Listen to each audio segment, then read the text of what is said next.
Hey everybody, it's AJ with Hippie Fertilizing.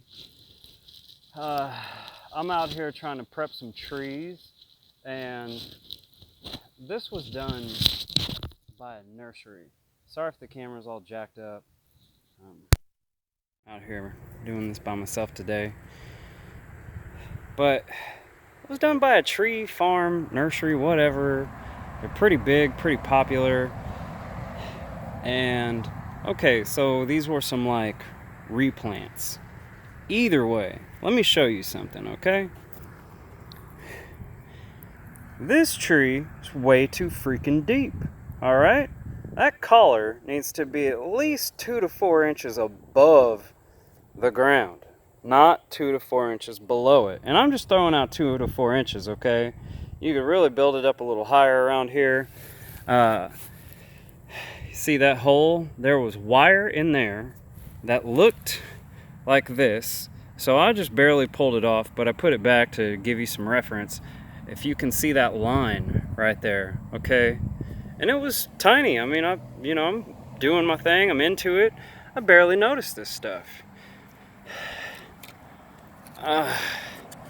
Like, man, there's a difference between people who do love what they do and people who have to sell what they do. I do have to sell what I do, but I also love it. Some people don't necessarily love it. That's just what they get into. Or maybe they lose their juice and their fire. And in that case, I'm sorry. And I'm sorry for whatever, put out your flame. But we're not talking about flipping burgers at a fast food joint. We're talking about putting in relatively expensive trees, right? Sure, I still got a lot to learn, absolutely, but I've learned a lot. And I know site preparation is so much. And I'm gonna show you this, okay? I'm trying to dig this out. Maybe I can He-Man this thing a little bit and pull it out.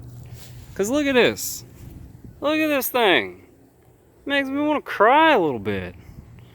Alright? Then we got another one over there, had the same issue. This one's not as happy as it should be. So I put some farm dirt compost around these trees. Okay, it's a local business out of Houston. They're off of I-10. I'm gonna put that around there. We still got some leaves on here. They're pretty green and stuff. So would I say there's hope? There's hope. Slim chance, but there's hope. And we did the same to some bigger trees up front that are looking much better. But still, proper soil, proper feeding, and feed it soil food. Don't feed it fertilizer. There's a difference. Sorry about the noise in the background. Of course, there's got to be a big old lovely diesel passing by.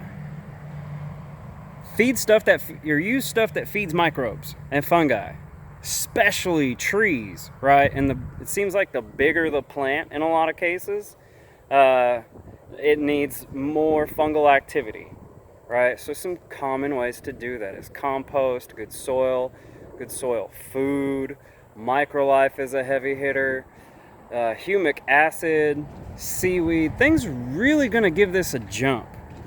Humic acid's gonna open up the soil even more. Seaweed's gonna stimulate exudates, so that tree makes more food for the microbes in the soil, all right? And it's gonna stimulate root growth. So is humic acid. Compost is gonna also help open up the soil, feed microbes, give the microbes good food so they can have a nice exchange between the soil and the tree, okay? And, it needs, especially I'm in Pearland right now, but I'm in south of Houston, Texas. We got clay. You put trees down in here, you're basically putting them in clay pots. Open that sucker up so you're not drowning that thing and forcing your tree to have root rot. That's all I gotta say. Feed the soil first, okay? Hippie Fertilizing, Nature Call for Change. Check out hippiefertilizing.com.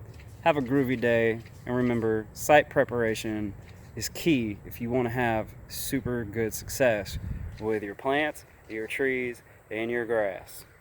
Peace.